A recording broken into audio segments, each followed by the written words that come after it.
But एक रिश्ते को निभाने के लिए कितना झुका जाए। ईगो लेके तो कोई रिश्ता आगे नहीं बढ़ डिपेंड्स सकता। कि आप सच में उस रिश्ते को चाहते हैं या नहीं, लेकिन ह्यूमन टू ह्यूमन डिपेंड करता है। मैं शायद वो नहीं हूँ जो पूरी झुक जाऊं कभी भी किसी रिश्ते को बचाने के लिए। मुझे ऐसा लगता है कि गिव एंड टेक अगेन, कि यार if I am giving my 100% and आप अगर बेयर मिनिमम भी नहीं कर पा रहे, I am not gonna ask again, then I will leave. नमस्कार, मैं हूं विकास और आप देख रहे हैं विकास पॉडकास्ट। आज का जो हमारा पॉडकास्ट है वो वुमेन एम्पावरमेंट को लेकर होने वाला है, उनके अधिकारों को लेकर होने वाला है। इन्हीं सभी विषयों पर विस्तार से चर्चा करने के लिए आज हमारे साथ मौजूद है स्वाति जैन जी। कैसी हैं आप? मैं बिल्कुल बढ़िया विकास, आप कैसे हैं? तो मैं बढ़िया हूँ। कैसा रहा आपका आने का सफर यहाँ तक? सफर जैसे लाइफ होती है, रोलर कोस्टर राइड थी आज की हमारी, बिकॉज आज सुबह से बारिश हो रही है तो हमें काफी आंधी तूफानों का सामना करके यहाँ कैसा पहुंचना लगता है पड़ा। जब ठंड के मौसम में हल्की हल्की बारिश होने लगती है? Beautiful. I am actually a person जिसको बारिश पसंद है, so I enjoy it. Okay, तो हम हमारे विषय की ओर चलते हैं। एक आज के समय की जो हमारी वुमेन स्ट्रगल करती है, उनको कई बार 90s की जो हमारी वुमेन्स थी उनसे कंपैरिजन किया जाता है, उनके स्ट्रगल से किया जाता है कि हमारे समय में तो ऐसा था, अरे आप लोगों को क्या पता स्ट्रगल क्या होता है। तो इसको आप कैसे देखती है? 90s नहीं, आई थिंक आप 80s और 70s को बोल रही है, बिकॉज 90s की लड़कियों ने स्ट्रगल देखा है, लेकिन पहले के जमाने में ऑब्वियसली स्ट्रगल था, बट आई पर्सनली बिलीव कि पेट्रियार्की को आगे बढ़ाने में मोस्टली औरतों का हाथ बहुत ज्यादा रहता है। दोज हु फाइट उनको थोड़ा बोल्ड माना जाता है, लेकिन वो लेडीज होती हैं, या मैं बोल सकती हूँ वो फीमेल हैं जो बदलाव लेकर आती हैं। रेवोल्यूशन उनसे शुरू होता है, और ऐसे हमारे बीच में कई सारी औरतें हैं जिनको हमने देखा है जो बहुत सारे बदलाव लेके आई हैं। इंदिरा गांधी मान लो, या फिर अगर हम फिल्म इंडस्ट्री की बात करें तो नीना गुप्ता जी को मान लीजिए। ये वो लेडीज थी जिन्होंने उस जमाने में एक अलग चीज को फेस किया है और एक बहुत बड़ा बदलाव लेकर आई। और अब आपका जो क्वेश्चन है 90s की जो लड़कियां, so I am a 90 born girl, तो अगर मैं अपने स्ट्रगल को देखूं and specially belong to a small town, अलग चीजें होती हैं। जिस तरह से हमने पहले भी इस चीज पे बात की थी कि छोटी छोटी चीजों पे आपको बहुत फाइट करना पड़ता है। मेरे ख्याल से मैं मेरे घर की वो पहली लड़की थी जो बाहर पढ़ाई करने गई थी। उससे पहले बेटा इंग्लिश मीडियम में जा रहा है, लेकिन बेटी को गवर्नमेंट में भेजना पसंद करेंगे। क्यों? क्योंकि उसे तो शादी करके जाना ही है। लेकिन शायद मेरी फैमिली ने उस चीज को समझा कि नहीं, इक्वालिटी जो है उस चीज पे ही बात करेंगे, जहां भाई जा रहा है वहीं पे मैं भी गई। And I was the first girl मेरे घर में जो बाहर पढ़ाई करने गई। I was in Mumbai for 4 to 5 years। I was studying there. तो बदलाव आया। लेकिन हाँ, मेरी मम्मी के स्ट्रगल से या मैं दादी के स्ट्रगल से अपने आप को कंपेयर करूंगी तो वो काफी कम था, और हम चाहेंगे कि हमारे बाद वो स्ट्रगल खत्म ही हो जाए। हाँ, जैसे आपने कहा कि आप 90s की दौर की हैं, तो उस समय जब कहीं जो महिलाएं थी वो कहती थी कि हमें कुछ करना है, ये चार मर्दों के बीच में अपनी बातें रखती थी तो उसे कहा जाता था तो अग्रेसिव है या हमारा विरोध करे, हमारी बात नहीं मान रही। अगर आज के समय में हम देखें, वहीं आज की जो बच्चियां हैं जो 90s कहे जेन ज़ी जनरेशन्स के जो बच्चे हैं वो अपनी बात रखते हैं, तो उसमें आप कैसे देखते हैं? क्या प्रतिक्रिया वैसी ही रहती है लोगों की जैसी पहले रहा करती थी? विकास, जो चीज मैंने नोटिस की है, I never want a life like my दादी, माई परदादी, नॉट इवन माई मदर। मैं अपने आप को प्रायोरिटी देना पसंद करती हूँ। It doesn't mean that I am selfish. I love myself, I love others too, मगर मेरी प्रायोरिटी मेरी है। तो अब जो चीजें हो रही हैं, क्योंकि लड़कियों ने उनकी मम्मी को, दादियों को वो स्ट्रगल करते हुए देखा है, जहां पर दे हैड टू वेट कि जब तक घर के पूरे पुरुष जब तक खाना ना खा लें उसके बाद ही वो खाना खाना पसंद करेंगी। मैं बदलाव लाना चाहूंगी जहां पर एक टेबल पे बैठ के, भले वो दादी हो, दादाजी हो, पापा हो, मम्मी हो, दादाजी भी रसोई में मदद करवा रहे हो, पापा भी मदद करवा रहे हो, भाई भी मदद करवा रहे हो, सब एक साथ फैमिली का प्यार जो होता है वो टेबल पे एक साथ दिखे। ये नहीं कि नहीं जब वो लोग खा लेंगे तब हम खाना पसंद करेंगे, क्योंकि उन्होंने वो स्ट्रगल उस टाइम पे देख लिया है। और बहुत अच्छी बात है कि वो उनकी मम्मी ने उनकी बेटियों पे आगे दर्शाया नहीं कि नहीं अब आपको भी ऐसे ही करना पड़ेगा। तो वो जिंदगी कभी भी ये लड़कियां चाहेंगी नहीं।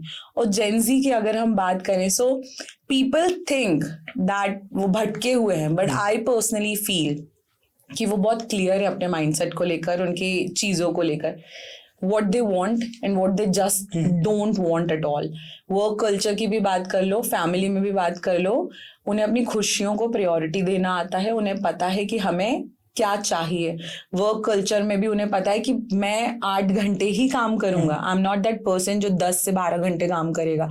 You are paying me this much, this is what I am gonna do for you. So gen Z मुझे ज्यादा ट्रैक पे लगते हैं रादर देन, हम थोड़े इमोशनल हैं। 90s या उससे पहले तो फिर अलग ही बात लेकिन थी। वो ट्रैक पे था, लेकिन हम जैसे हम देखते हैं कि वो हमारी ट्रेडिशन कल्चर को छोड़ के वेस्टर्न से ज्यादा प्रभावित है, तो वो भी तो कहीं तक उसमें मैं पूरे लोगों को नहीं बोलूंगी। जो लोग हैं जो वेस्टर्न कल्चर की तरफ जा रहे हैं, सी फॉर मी कुछ भी नई चीज को अडेप्ट करना इज नॉट रॉन्ग। अगर आपको ऐसा लग रहा है कि ये चीज अच्छी है और अगर आप उसे अडेप्ट कर रहे हैं, so nothing is wrong.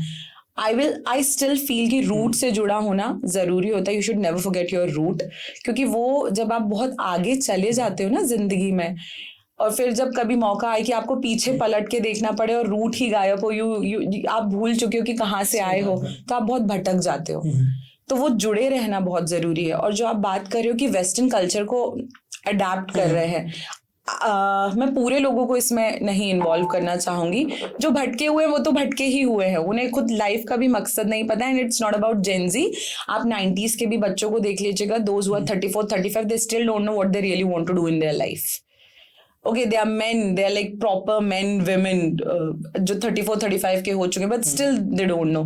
So मुझे ऐसा लगता है घर का भी जो माहौल है वो भी बहुत ज्यादा फर्क पड़ता है उससे भी, कि आपने घर पे आपके किस तरह के संस्कार रहे हैं, आप किन लोगों में उठ बैठ रहे हो, उससे भी बहुत ज्यादा फर्क पड़ता है। बट आज के जो बच्चों की हम देखें तो अपने पेरेंट्स से बहुत कम कनेक्टिविटी, तो वो डिस्टेंस इतना दूर कैसे होता जा रहा है? मुझे लगता है कि डिस्टेंस जो था ना हम लोगों में ज्यादा था। ये लोग फिर भी बात करना जानते हैं। हम लोग अपनी चीजों को छुपा के, अपनी इच्छाओं को छुपा के, ठीक है, एक एज हुआ करती थी जहां पे हम जिद करके बहुत सारी चीजें मनवा लेते थे कि नहीं जिद है, मुझे ये चाहिए, मतलब चाहिए। लेकिन एक जब समझ आती है इंसान को कि नहीं यार अब ठीक है, जो मम्मी पापा बोल रहे हैं वो हम कर लेते हैं।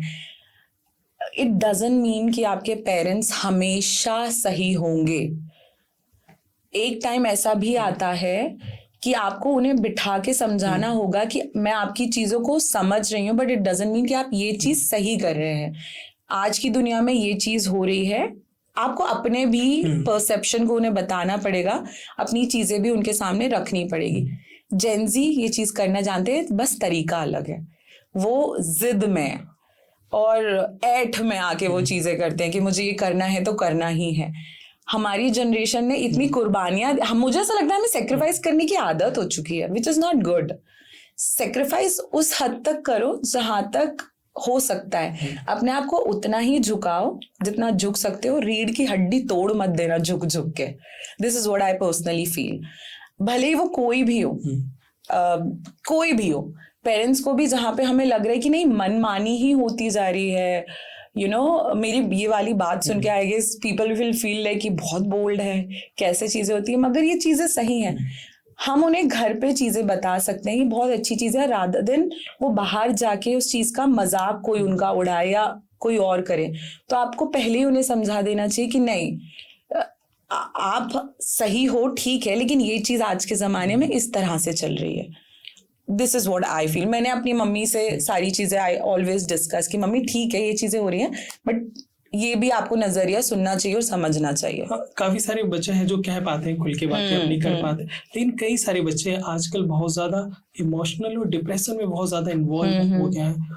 तो वो कैसे खुद को बाहर लेके जाए, क्योंकि वो आ ही नहीं पा रहे हैं, और इस एज में जहाँ जा रहे हैं, जहाँ यंग है वो 21 to 28 इस एज में है वो, और तब जाके वो अपने करियर से भी भटक रहे हैं अपनी लाइफ में, जहाँ उनको एक स्टेप लेना चाहिए कि अब मुझे कुछ करना है लाइफ में, तो वो कैसे उस बात पे वापस आए? मुझे इसमें पता है बहुत बड़ा रोल लगता है पेरेंट्स का।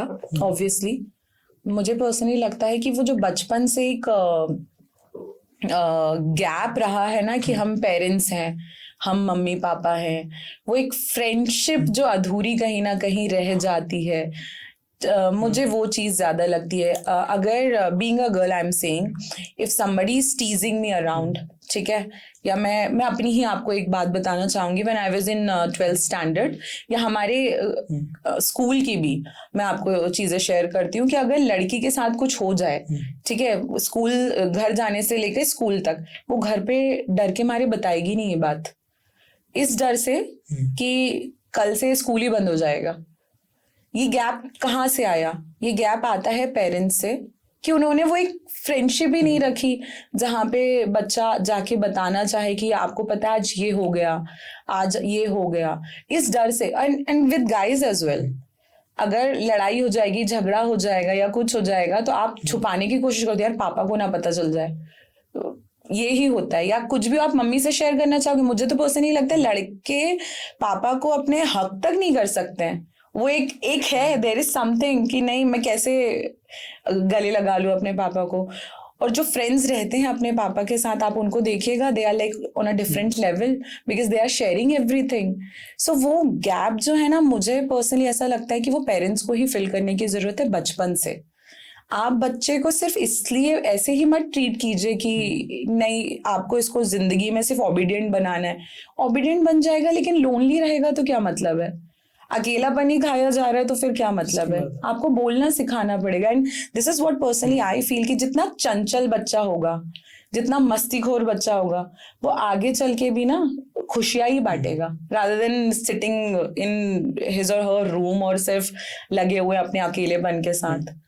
तो ये गैप पेरेंट्स को फिल करने की जरूरत होती है। आजकल के पेरेंट्स ने बहुत ज़्यादा इंडिपेंडेंसी भी दे रखी है कि आप जैसे चाहे वैसे रहो, जो पढ़ना है जो खाना है वो करो, लेकिन एज अ वुमन आप उस इंडिपेंडेंस, उस आज़ादी को आप कैसे देखती हैं? एज ए वुमेन वाली बात नहीं है, एज ए हम ह्यूमन बीइंग की बात करते हैं, because I am not at all that person जो फेमिनिज्म को बिल्कुल स्यूडो फेमिनिस्ट नहीं हूँ मैं। मेरे लिए चीज़ें अलग हैं, मैं इक्वालिटी को लेके बात करती हूँ, बट फॉर मी मुझे इक्वालिटी ये नहीं चाहिए कि आप कौन कितनी गाली दे रहा है, कौन कितना बराबरी गाली देने में कर सकता है। For me equality is like, अगर मेरा भाई एक अच्छे कॉलेज में है, अच्छे से पढ़ाई कर रहा है, so I have all the right to do the same. If my brother is going out with his friends, I have also the right to do the same, ठीक है, without any restriction. पे scale की अगर हम बात करें तो if a male anchor is like getting this much amount, I have all the right to get that kind of amount because we are doing the same work. So for me feminism is this. अब हम बात करते हैं, आपका जो question था कि हम जा रहे हैं, आज़ादी क्या है यार? मतलब अगर मुझे कुछ पहनना है and if I need to ask someone, नहीं, मेरा ऐसा कहने का मतलब है कि कहा, चलो घर वालों ने कहा कि ठीक है जो तुम्हारा दिल करे वो करे, अब जाके कुछ भी कर रहे हैं। ये ह्यूमन नेचर होता है। It's not about male and female, ये लड़कों के साथ भी है। घर वालों ने भेजा है आपको इंजीनियरिंग करने के लिए, पता चल रहा है आप कॉलेज सिर्फ पूरे सेमेस्टर में 3 दिन के लिए गए हो, आप पूरे टाइम अपने फ्लैट पे हो, ये फीमेल के साथ भी है। So I think it's not about women as a person how much creative, productive and how much ambitious you are. So आज़ादी का मिसयूज करना it's very easy, but if you are like आपको लगता है कि नहीं भाई मुझे जिंदगी में कुछ करना है, I really want to do something in my life, so you will be focused enough, आप करोगे, आप ऐसे भटकोगे नहीं। And these are like temporary stuff I guess. ये जो एड्रेनल रश होता है ना, ये थोड़ी सी देर का होता है, उसके बाद life happens and it kicks you like so hard, so you have to be prepared enough कि नहीं लाइफ यही है। पार्ट जो होते हैं लाइफ के उसे जीना चाहिए। आई एम नॉट गोना से कि नहीं स्टूडेंट हो तो आपको पूरे time, I personally I am a person जिसने बहुत एंजॉय किया है college life, school life, college के टाइम से ही आई स्टार्टेड वर्किंग, तो मैं अपने काम पे भी फोकस करती थी. But I enjoy my life, what ever the journey I have अभी तक की जो हुई है, आई हैव ट्रैवल्ड, मस्त अच्छी जर्नी रही है वो अभी तक. आप जब स्कूल कॉलेज में रही होंगी तो कई सारे बच्चे होते हैं जो पेरेंट्स से बहुत सारी चीजें, गलतियां भी होती है, तो आप क्या अपने पेरेंट्स से शेयर करती थी? नो.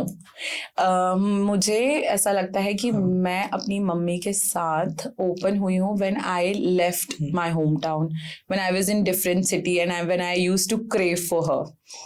उस टाइम पे जब मम्मी की याद आती है ना, तो सब आप बातें बोलने लगते हो. वो होता है ना, जब कुछ चीज सामने होती है, सो यू नॉट गेना, आपको कदर नहीं होगी उस चीज की. उस टाइम पे वो एक एज भी वैसी थी, because I was enjoying my school days, जा रहे मस्ती कर रहे आ रहे, वैसा वाला चीज था. लेकिन when I left my home for further studies, तब मुझे बहुत याद आती थी. तो तब मैं जिंदगी की सारी चीजें शेयर करने लगी थी कि ये हुआ, ऐसा हुआ, वैसा हुआ. फिर उन्हें सारी चीजें पता होने लगी थी. हम जब छोटे होते कुछ पेरेंट्स हमसे कुछ बातें ऐसी कहते तब हमें समझ में नहीं आती, लेकिन जब हम बड़े हो जाते हैं लाइफ में, जो हम स्ट्रगल कर रहे होते हैं या हमारे करियर के उस मोड़ पे होते, तब आपको समझ में आती है. तो कुछ बातें आपकी भी अरे बहुत सारी. उस टाइम पे तो ऐसा लगता था कि आप बोल ही क्यों रहे हो मुझसे कुछ भी. मुझे ऐसा लगता है 14 साल में, 15 साल में आप अपने आप को 25-30 साल का समझने लगते कि आपको जिंदगी में सब कुछ पता है. आपको कुछ नहीं पता होता. आज जब मैं अपनी छोटी बहनों को या भाइयों को देखती, दोज वाले 17, 18, and when they talk about all these things, I am like, तुम्हें पता क्या है? तो मुझे लगता है उस टाइम पे मेरी मम्मी ये चीजें सोचती होंगी. कुछ भी बोल दे तो मुझे वो चीज पसंद ही नहीं थी. और एक फेस सबके लाइफ में ऐसा होता है जहाँ पे आप अपने पेरेंट्स को सुनना पसंद ही नहीं करते. आप ऐसे रिबेल, आपकी एक फीलिंग हो जाती है, रिबेल किड हो जाते हो आप, कि नहीं सुनना, मेरी मर्जी, मुझे जो करना होगा मैं वो करूंगी. वो मेरा सब फेज से मैं जा चुकी हूँ. My mother was like strong enough कि वो मुझे 2 थप्पड़ मार के उस टाइम पे भी ठीक कर देती थी. उन्हें कोई फर्क नहीं पड़ता. I mean 12th standard first year, she has that. उन्होंने अपने आप को, शी इज फ्रेंडली, मगर उन्होंने अपने आप को वैसा बनाए रखा है कि आज भी इफ आई एम रॉन्ग, उनकी वो एक नजर काफी होती है to make me silent enough कि नहीं, चुपचाप बैठ जाओ. एक साइलेंस होता है कई सारे लोगों के अंदर, वुमेन्स के भी अंदर होता है. एक लड़ाई के बाद एक साइलेंस होता है, कुछ ना कहने के बाद भी साइलेंस होता है. तो आप कब वो साइलेंस आपका नजर आता है? पहले तो सबसे पहले व्हेन पीपल सी मी, उनको लगता है बहुत एक्सट्रोवर्ट है. She can easily make friends, which is somewhere I am, क्योंकि मेरा प्रोफेशन एक ऐसा है जहाँ पे मुझे बात करना शायद आता है, तो मैं बात कर सकती हूँ. बट आई एम एम्बिवर्ट, मैं सबके साथ नहीं घुलती मिलती. मेरा असली जो चेहरा है वो मेरे गिनती के 7-8 फ्रेंड्स हैं अभी तक की लाइफ में, वही जानते हैं. और ये जो खामोशी वाली चीज है, सो मेरी पर्सनालिटी की अगर मैं बात करूँ, so nobody will ever know कि मैं कब किस फेस से जा रही हूँ. So I have that poker face, and वो मैं खुद से फाइट करूंगी, खुद से स्ट्रगल करूंगी, and then next day I am gonna come back like nothing happened. आपकी भी बात बात पे ऐसे मूड स्विंग्स होने लगते हैं, खतरनाक वाले मूड स्विंग्स होते हैं. Ask my husband, he will tell you. आपके क्या रिएक्शन रहते हैं उनके? साइलेंस. चुप हो जाती हूँ. मुझे ऐसा लगता है सबसे सही वही होता है कि सब मैं चुप हो जाती हूँ. मुझे ऐसा लगता है कि मैं अभी बोलूंगी तो बहुत कुछ हो जाएगा, तो मैं ना बोलूं और मैं चुप हो जाऊं. क्योंकि अगर मुझे गुस्सा आ रहा है तो वो 1 घंटे बाद मैं ठीक भी हो जाऊंगी, बिकॉज मैं खुद से ही अपने आप को ठीक कर लूंगी. But I am not that person जिसको वहीं रह के ही उसी टाइम पे ही चीजें ठीक करनी है. और मुझसे ठीक करने की कोशिश भी मत करो, मुझे अपना टाइम दो, मैं थोड़ी देर में ठीक हो जाती हूँ. ऐसा वाला चीज है. अच्छा, कोई भी रिश्ते में एक अच्छा लिसनर होना, गुड लिसनर होना कितना जरूरी है? बहुत ज्यादा. आपको पता कैसे चलेगा अगर आप सुनोगे ही नहीं तो सामने वाला चाह क्या रहा है? आप सुनती है शशांक जी? मैं सुनती भी और सुनाती भी हूँ. मुझे लगता है सुनाती ज्यादा. मैं सुनती भी हूँ और सुनाती भी हूँ. But Shashank by God grace पहले से ही बहुत अच्छे लिसनर है. मुझे ऐसा लगता है उसे सब कुछ पता रहता है कि कब कहाँ पे क्या बोला था. And most of the time नहीं भी. Best friend, we are best friends. तो मेरे ना बोलने पे भी उसको सब पता रहता है कि इसको क्या चाहिए, कब चाहिए, क्या बोलना चाह रही है. That is why I think it's growing beautifully. Otherwise very hard to. But एक पॉलिटिशियंस के साथ ये होता है कि वो सुनाना ज्यादा पसंद He was not करते हैं। politician when I was dating him. Okay. Yes. So I know him बचपन से. तब तो शायद ये गुण भी नहीं होंगे हम दोनों में कि मुझे एंकर बनना है और उसको पॉलिटिशियन बनना है. तो जब वही रियलिटी बचपन से है हमारी एक दूसरे के सामने. ओके आज की जनरेशन हम देखते हैं कई सारे लोग हैं जो कुछ भी फील कर रहे हैं वो सोशल मीडिया पे ज़्यादा एक्सप्लेन करते हैं, तो वो कितना सही है और कितना गलत है सोशल मीडिया पे सबको दिखाने कि मैं क्या फील कर रहा हूँ क्या फील नहीं कर रही हूँ? मेरे इसमें दो तरफ से मैं आपको इसका आंसर देना चाहूँगी. पहली चीज़ ये है कि अगर कोई इंसान सोशल मीडिया पे कुछ दिखा रहा है डजंट मीन कि वो अपनी पूरी रियलिटी दिखा रहा है. वो वही ऐसा भी होता है कभी कभी कि वो वही दिखा रहा है जो वो दिखाना चाहता है और पर्सनली कुछ और ही चल रहा है. Second thing, there's this influencer, I forgot the name, मगर काफ़ी फेमस हुई है कोविड के टाइम से. उसका एक इंटरव्यू मैंने देखा था. उसमें उसने ये बोला कि शी वॉज सो डिप्रेस्ड. उसके पास कोई आसपास बात करने के लिए भी नहीं था and social media was the only platform where she open up. तो अगर हम प्रॉस एंड कॉन्स देखें तो देखिए एक प्रॉस भी है ये कि कोई इंसान डिप्रेशन में अगर है और उसने सोशल मीडिया को एक ऐसा माध्यम माना जहाँ पे वो आई, उसने भले ही ऑनलाइन फ्रेंड्स बनाए, she started sharing her feelings, ठीक है, but she came out from that depression because of social media. Then there is another story जहाँ पे मिसयूज भी होता है ऑफ कोर्स, मगर आज के टाइम पे मिसयूज हर चीज़ों में है. It's not about social media only, it is happening everywhere. अगर हम व्हाट्सएप की भी बात करें वो भी सेफ नहीं है और यूट्यूब की बात करें वो भी सेफ नहीं है. लेकिन आप देखिए हमारे मम्मी पापा पूरे टाइम यूट्यूब पे हैं, they are watching all the reels, ठीक है. सो सोशल हर चीज़ के प्रॉस एंड कॉन्स है. आपको सिर्फ लिमिट पता होना चाहिए. People are earning from social media, so for them it's good. आप फिजूल टाइम वेस्ट कर रहे हो, you must do something productive in life, तो इट्स अ मिसयूज. कई लोग तो कहते हैं रील को स्क्रॉल करना भी प्रोडक्टिव है. वो इसलिए भी है क्योंकि कम से कम मैं पूरी ऑथेंटिक चीजें नहीं बोलूंगी लेकिन कहीं से कहीं ज्ञान तो मिलता है उन्हें वहां से, ठीक है. फैशन से रिलेटेड हो तो कुछ ना कुछ स्क्रॉल करने में दिख ही जाता है. अपडेटिंग न्यूज चाहिए तो कुछ ना कुछ दिख ही जाता है. मैंने पर्सनली अपनी लिमिट सेट कर रखी है कि मैं इतने पूरे दिन में इतना ही टाइम यूज करने वाली हूँ, क्योंकि ज्यादा फोन यूज करने से भी इंसान इरिटेट हो जाता है. This is what I feel कि स्क्रीन आपके सामने ज्यादा रहेगी तो आपके बॉडी में थोड़े चेंजेस दिखते हैं.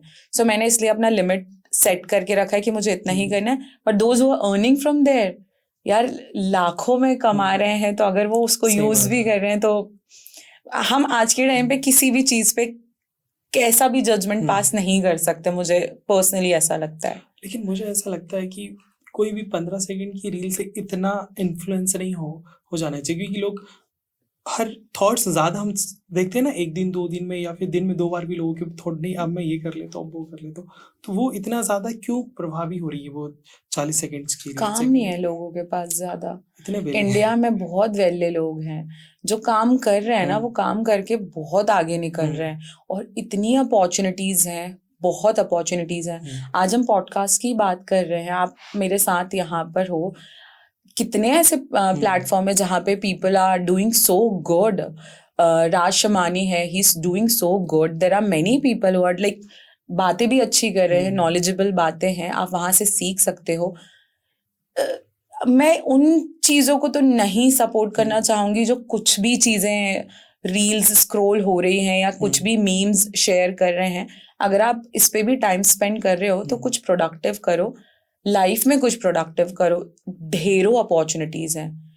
When I was in school, मेरे एक बहुत अच्छे सर थे, उन्होंने एक बात बोली थी, though we are higher in population but we can see this in a different way, in a positive way, कि जितनी पॉपुलेशन उतनी दिमाग उतनी बुद्धि, और उस दिमाग को आप किस तरफ लेके जाना चाहते हो.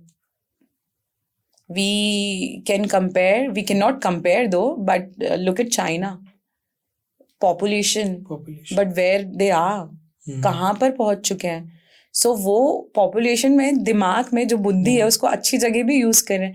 यहाँ चीजें अनपढ़ लोग ज्यादा, पढ़े लिखे अनपढ़ लोग मुझे ज्यादा लगते हैं कि कुछ भी चीजें हो रहा है बस उसको अंधविश्वासी बन के उसको लगे हुए फॉलो करने, दिमाग यूज नहीं करना है, तो पढ़े लिखे अनपढ़ ज्यादा है। स्वाति जी, आपके लिए रियल एम्पावरमेंट क्या है? लग्जरी, लाइबिलिटी या लेगेसी? मैं अपनी लेगेसी को पूरी आज़ादी के साथ इन अ लग्जरियस वे जीना चाहूँगी। आई स्वेयर, मैं तीनों, एक लाइफ है, मुझे सब कुछ चाहिए and I will try my best to balance it. जो चीज़ें मुझे मिल रही हैं, आज़ादी का मिसयूज़ ना करते हुए पूरी तरीके से, अच्छी तरीके से मुझे उसे जीना पसंद है। यस। अभी चीज़ों को मैनिफेस्ट करती है कि बहुत ज़्यादा मैनिफेस्ट करती हूँ मैं। बचपन से हर चीज़ों को मैनिफेस्ट करती हूँ, तब तो शायद मुझे मैनिफेस्टेशन का मतलब भी नहीं पता होगा। फिर उसमें अचीव कितना परसेंटेज? मैं हर दिन ग्रैटिट्यूड शो करती हूँ towards universe, because I am actually living the life I have always dreamed of. there was this story. I was in college, Extol College, and मैं दोस्तों के साथ DB मॉल के बाहर थी. I saw this lady driving Scorpio, ठीक है, and especially a girl who belongs to Sihor. बहुत मिडिल क्लास फैमिली से हूँ मैं. ये सारी चीज़ें ना बहुत फैसिनेटिंग लगती हैं आपको. अगर आज आप भी, मैं आपसे बोलूँगी ना, आपके सामने कोई पोर्शे में आ रहा होगा तो आपको बड़ा अच्छा लगता होगा. लड़कों लड़कियों की चीज़ें, सपने होते हैं. सो वो लड़की को देख के आई वॉज लाइक कि नहीं, one day I am gonna do this. 25 साल की थी when I bought my first car, ठीक है. Then in 28 I bought my second car, and whenever I drive that car I am like this is it. So manifestation था, but कभी सोचा नहीं था कि मैं इस तरह से उसको मैनिफेस्ट करूँगी. बट हो रहा है लाइफ में, वो सारी चीज़ें हो रही हैं. सीहोर से मैं एक बहुत छोटे एरिया से बिलोंग करती हूँ. वहाँ पे अगर उस टाइम पे मुझे नहीं पता था यार कि कोई कैन फेस्टिवल होता होगा, या कोई ये वाली फेस्टिवल्स में लड़कियाँ ये पहन के जा रही हैं and they are wearing this dress और शनेल का बैग कैरी करे. I didn't know anything about it, but life happens. Plus I have work so hard. मैंने अपने आप पे मेहनत भी उस तरह से की है. जब आप भी मेरे ख्याल से 12th पास करके बाहर किसी शहर में गए होगे ना, ये सारी चीज़ें आपने फेस की होगी. जब आपके प्रोनाउंसिएशन पे लोगों ने मजाक बनाया होगा. हाँ, जब मैं सीहोर से 12th पास करके आया तो मैंने बहुत सारी चीज़ें यहाँ पे फेस की भोपाल में आके. लेकिन फिर जब आप नए शहर जाते हो तो बहुत कुछ आप सीखते हो. एग्जैक्टली. एक अलग नज़रिया, एक अलग दुनिया देखने को मिलती है. हम सोचते हैं तब कि जो दुनिया हम देख रहे तो थी नहीं, समुंदर है. यस. और उसके लिए आपको बाहर निकलना ज़रूरी होता है. तो वो सारी चीज़ें हुई हैं मेरे साथ, जहाँ पे लोगों ने मजाक भी बनाया है, but I never took it like in a different way कि मैं उसमें डिप्रेशन में चली जाऊँ. या I used to overthink a lot. मैं बहुत ओवरथिंक करती थी उस टाइम पे. This I have changed completely. मगर मज़ा आता है मुझे ऐसे लाइफ को फेस करने में. हर दिन जब नई नई कुछ ना कुछ चीज़ें आती हैं, and to make them feel wrong कि see I have done it. वो चीज़ में है मुझे कि नहीं, मुझे प्रूफ करना है. प्रूफ किसी को नहीं करना है, उन्हें गलत बताना है कि नहीं करना चाहिए, क्योंकि हालात कभी भी किसी के भी बदल सकते हैं. तो 12th के बाद ये सारी चीज़ें मेरे साथ हुई हैं. मगर मैं जिस एरिया में रही हूँ, मैं उसको भी थैंक कहना चाहूँगी कि एक फ्रेंड के साथ I was discussing this, and he also belongs to like a small town guy है, वो रीवा का है. Now he has 7 to 8 store in India, ठीक है. एंड उसने मुझे एक बात बोली थी कि स्वाति, छोटे शहर को लोगों में भूख ज़्यादा होती है कुछ करने की, कुछ पाने की, और वो भूख ना उन्हें बहुत आगे लेके जाती है. यहाँ पे आप पे डिपेंड करता है कि वो चकाचौंध में आप खो रहे हो या उस चकाचौंध में आगे बढ़ते जा रहे हो. खोते गए तो फिर वो खोते ही चले जाओगे. लेकिन आपने उसको एंजॉय करना शुरू कर दिया ना कि just a part, you will never know आप कहाँ जाओगे. So manifestation daily. I always imagine myself doing things, and I show gratitude about everything. Whatever I'm wearing as well, I show my gratitude, because I remember the time जब पूरे साल में सिर्फ 2 बार कपड़े आया करते थे, दिवाली एंड राखी, राइट? मैं आपसे पता है ये बात इसलिए कर रही हूँ क्योंकि जो आपके भी व्यूअर्स हैं, इनफैक्ट जो मेरे भी फॉलोअर्स हैं, वो इन सारी चीजों से रिलेट करेंगे कि 90s के हैं। और ये ना ये जो ट्रेंड अब हुआ है कि नहीं, जो एक बार इंस्टा पे हो गया वो नहीं पहनना, ये हम उस टाइम पे जानते भी नहीं थे, जब हमें साल में 2 से 3 कपड़े मिलते थे। बर्थडे पे अगर आप बड़े हो तो नए, नहीं तो छोटे को तो भाई के ही मिल जाते थे। दिवाली एंड राखी, ठीक है, तो हर चीज की भूख कि नहीं कपड़े भी लेना है, वॉच भी लेनी है, शूज भी लेना है, ये सब की भूख है जिनको मिल जाते। इफ यू रिलेट, प्लेन में भी पहली बार बैठने का एक सपना होता होगा कि नहीं यार पहली बार एक बार फ्लाइट में बैठूंगा, फिर मम्मी पापा को भी बिठाना है, ऐसा होता है। तो ये सारी चीजें ना, ये सपने कहीं ना कहीं हम सब बचपन से देख रहे हैं। अब उस पर मेहनत कितनी कर रहे हैं आप पे डिपेंड करता है। मेहनत करो, हासिल करो, बिना मेहनत के कुछ नहीं होने वाला। लक है तो कब तक साथ रहेगा, या तो कुछ ज्यादा ही राजयोग लेकर आए हो तो हाँ बात अलग है, लेकिन भगवान दे सकता है खाने के लिए, चबाना खाना तो आपको ही पड़ेगा। लेकिन वो छोटी छोटी खुशियाँ मुझे ऐसा लगता है काफी आज नहीं है। जैसे कपड़ों की हम बात करें, लेकिन जब दिवाली पे हम कपड़े लेके आते थे, कितनी खुशी होती, कितने दिन तक वहीं आसपास के गांव में जब मेले लगते हैं तो वहां हम लोग जाया करते थे, वहां कुछ खरीदना, छोटी छोटी चीजें। एग्जैक्टली हाँ, और आज के समय तो हम हर कभी गए शॉपिंग कराए। यार trust me, my mother used to work near Salkanpur, okay, एंड मैं मेरी मम्मी के साथ ड्राइवर का जो एक साइड में जो गियर होता है, ऊंचा ऊंचा हिस्सा होता है, इफ यू रिमेम्बर, हम लोग वहां बैठ के जाते थे। एंड मुझे वो 70s 80s के पूरे सॉन्ग याद है, बिकॉज उस जमाने में उन बसेस में वही सॉन्ग्स प्ले हुआ करते थे। सो मैंने वो सारी चीजें देखी हैं। People who those who see my profile now, they feel like अरे ये कोई बिग शॉट घर की कोई लड़की होगी, ये सारी चीजें। But dude, I have worked a lot to achieve this lifestyle. And जब आप व्हेन यू से ना, आपके चेहरे पे आपकी बॉडी लैंग्वेज और आपकी टोन चेंज हो जाती है, how much you feel proud on yourself. ये होता है, आप कुछ अचीव करोगे ना, when you discuss about that thing, tone change हो जाता है, क्योंकि आपको अपने ऊपर प्राउड फील होता है लाइफ में कि हाँ कहाँ से आप कहाँ पे क्या क्या अचीव करके आए हो। जब हम पीछे मुड़ के देखते हैं ना यार कि हम कहाँ थे उस रोज और आज मैं whenever I sit alone, I think all these things, मैं सब सोचती हूँ, मैं सब याद करती हूँ, और ये सारी चीजें मुझे बहुत ग्राउंडेड भी बना के रखती हैं कि मेरे अंदर वो वाला एटीट्यूड शायद मैं कभी लाने भी नहीं दूंगी, जहाँ पे आज भी whenever I go to my that पुराना मोहल्ला, ठीक है, if I am meeting my oldest friends ना, मेरे में कभी वो पू वाला एटीट्यूड नहीं आने वाला है। I am gonna hug them कि हाँ, I am gonna sit with them, I am gonna talk about those old days. So I really want this with me throughout my life. I don't want to change. मुझे ऐसा लगता है कि हार नहीं मानना चाहिए लोगों की लाइफ में। मैं सही बताऊं, जब मैं सीहोर से निकला तो मेरा एग्रीकल्चर सब्जेक्ट था।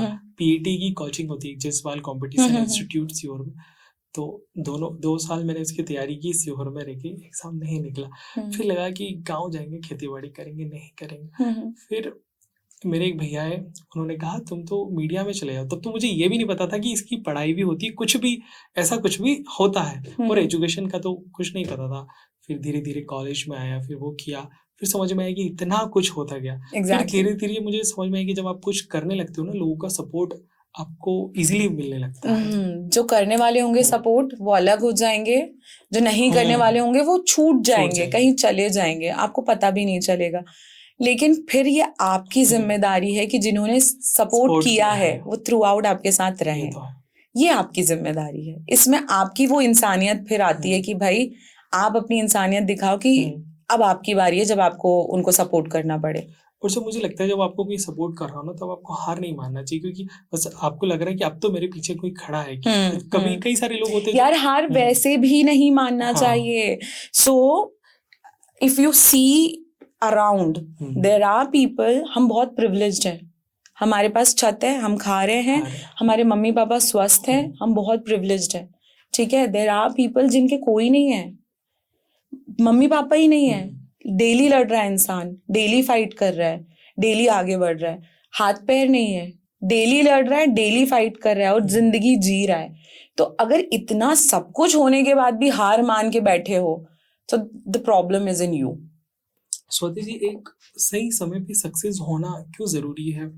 क्योंकि मैंने कई बार ऐसा देखा है कि आप कुछ चीज़ पाना चाहते हो, उसका एक वक़्त होता है, वो हाथ से निकल जाता है, फिर आप कितना कुछ भी अचीव कर लो, तो एक पर्टिकुलर टाइम पे सक्सेस होना कितना ज़रूरी ऐसा है? कुछ नहीं है, मुझे नहीं लगता ऐसा कुछ है, सब माइंड गेम है। नहीं, ऐसा नहीं है। मैंने मतलब अगर हम किसी मान के चलिए आजकल की जो रिलेशनशिप की भी हम बात करें, तो लोग सक्सेस नहीं होते, फिर बात बोल क्योंकि शायद वो लड़ते नहीं है उस चीज के लिए, then not working hard for that.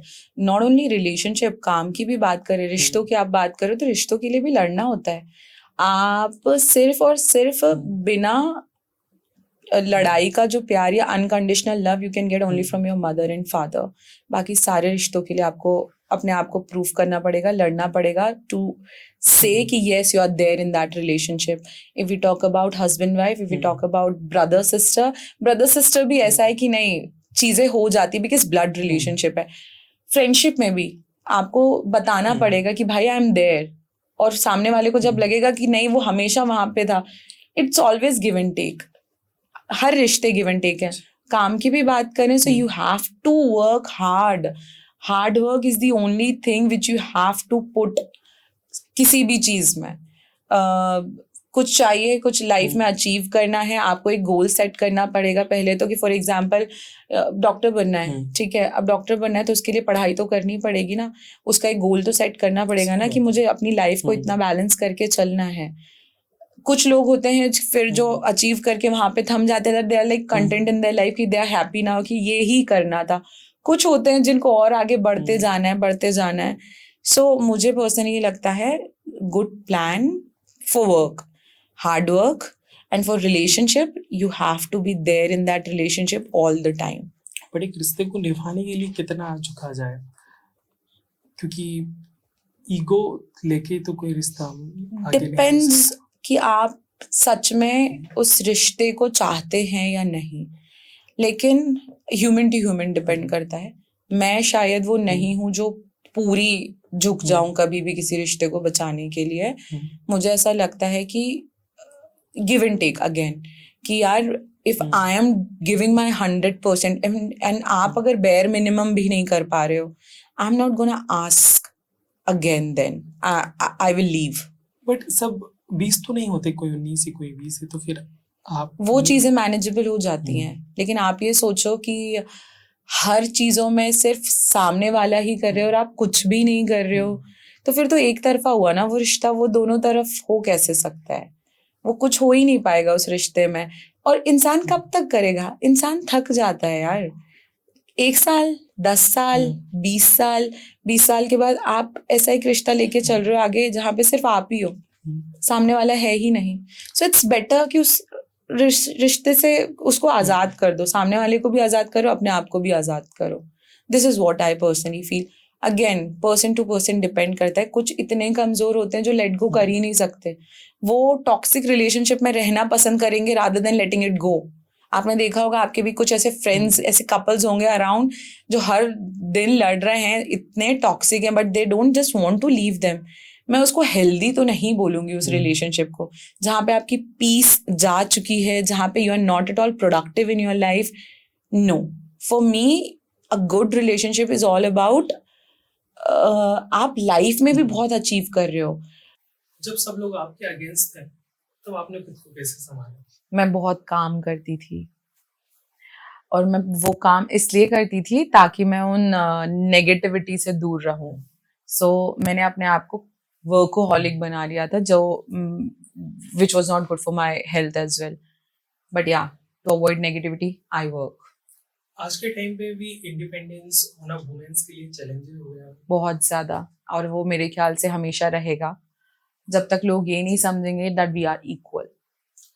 लोग कहते हैं कि आजकल लड़कियां बोल्ड हो गई हैं, या सोसाइटी की इनसिक्योरिटी? बहुत ज्यादा। पहले सुन लेती थी, अब सुना देती हैं। So yes, we are bold and beautiful. आज भी फेमिनिज्म आज भी है, या वो एक मूवमेंट की तरह चल रहा है? स्यूडो फेमिनिस्ट आजकल ज्यादा है, ठीक है। फेमिनिज्म वो है जो पेट्रोल पे काम करती है, एक लेडी है। फेमिनिज्म वो है जो टोल पे काम करती है, एक लेडी है। फेमिनिज्म वो है जो डेली वेजेस पे अपने बच्चे को लेकर आ रही है लेकिन वो मेहनत कर रही है। That kind of equality I am talking about. Yes, so for that I am gonna fight, for them I am gonna fight. मगर ये जो स्यूडो फेमिनिस्ट हैं कि कुछ भी चीजें चल रही हैं एंड दे आर फाइटिंग कि ये ऐसा कर रहा है तो हम ऐसा क्यों नहीं कर रहे, ये गाली बक सकता है तो नो डूड, नहीं, ये I don't want this kind of equality, I never want. Same role in the society, that's it. सबकी लाइफ में एक मोमेंट आता है जब इंसान रोके भी मुस्कुरा देता है। आपकी लाइफ में मैं रोई कब होंगी ये मुझे नहीं पता विकास। आई एम अ पर्सन जो बहुत अपनी चीजें छुपा के रखता है, और मेरे ख्याल से जिस दिन मैं रोई होंगी मैं बहुत ही ज्यादा हर्ट हो गई होंगी, तब मैं रोई होंगी। और मैं शायद सिर्फ शशांक के सामने ही रोई होंगी, बाकी तो in front of my, I am the Elder one, तो हम रो भी नहीं सकते। बड़े बच्चे को हमेशा स्ट्रांग दिखाना पड़ता है अपने आप को। अगर आप एक कोई मैसेज सब लड़कियों को जो आज की जनरेशन की, तो आप क्या मैसेज देना चाहिए? मैं बोलना चाहूंगी कि खूब पढ़ो लिखो, बहुत पैसे कमाओ, और वो पैसे अपने मम्मी पापा पे स्पेंड करो, बिकॉज उन्होंने आप पे बहुत स्पेंड किया है आपको इस लेवल तक पहुंचाने के लिए। शादी should be the last priority for. मैं पेरेंट्स से भी बोलना चाहूंगी कि अपने बच्चे को इस लायक बनाओ कि आगे चल के वो जिंदगी बहुत अच्छे से स्पेंड कर सके। And for the girls as well, बहुत कमाओ, give all the luxury to your parents. खुद अपने लिए कंजूसी कर लो, but if you are spending on your parents, कभी कंजूसी मत करो। Give them a very very very good life. जो उन्होंने किया है उसका मल्टीप्लाई बाय 10, 100 करके उन्हें वापस दो। Then choose a good guy and then settle down with that guy. Yes, work hard, काम करो बहुत। कोई इंसान है, उसे अपने पसंदीदा इंसान का मन पढ़ना हो या उसे समझना हो, वो कुछ कह नहीं रहा हो, तो कैसे समझे? बैठो, बात करो, समझाओ। मैं हमेशा ये करती हूँ। अगर मेरी मम्मी किसी चीज से मुझसे गुस्सा है, अगर मेरी सासू माँ मुझसे किसी चीज से गुस्सा है, in fact my mother in law से दिस थिंग कि मुझे ऐसा लगता है तू मेरी सास है, क्योंकि मैं उनके साथ बैठती हूँ, बात करती हूँ, समझने की कोशिश करती हूँ कि वो क्या है चीज जो उन्हें परेशान कर रही है। बिकॉज आप अंतर्यामी नहीं हो, आपको कैसे पता चलेगा कि सामने वाला किस चीज को लेके दुखी है या गुस्सा है। बात करने से वर्ल्ड वॉर तक सॉल्व हो जाते हैं। So it's very easy, communication is the key. हर चीजों के लिए बात करनी चाहिए। ठीक है स्वाति जी, बहुत अच्छा लगा आपसे थैंक बात यू करके। विकास। काफी टॉपिक्स पे हमने आपसे विस्तार से चर्चा यस, की, और मुझे ऐसा लगता है काफी कंफर्टेबल भी मैंने आपसे बात की। और जो थैंक मेरे यू सो सारे मच। जो प्रश्न थे मैंने वो सब आपसे पूछे, और बड़ी खूबसूरती से आपने सबका जवाब दिया। बहुत बहुत धन्यवाद। थैंक किसी यू। अगले पॉडकास्ट में फिर नए टॉपिक्स पे आपके साथ चर्चा करेंगे। बिल्कुल, फिर ऐसे एक लंबा चर्चा होगी। Thank you. बहुत बहुत धन्यवाद। Before we end up this thing, I'm gonna say that I'm proud of you for whatever you are doing. और मैं चाहूंगी कि आप इसमें बहुत अच्छा करें लाइफ में, एंड मैं चाहूंगी कि आप जो कर रहे हैं आप भी प्राउड फील करें, और आपके आसपास के सब लोग आप पे बहुत सारा प्राउड फील करें, और वो कर ही रहे होंगे। So very good, you are doing fabulous in your life, and thank you so much for having me here. Thank you. Thank you.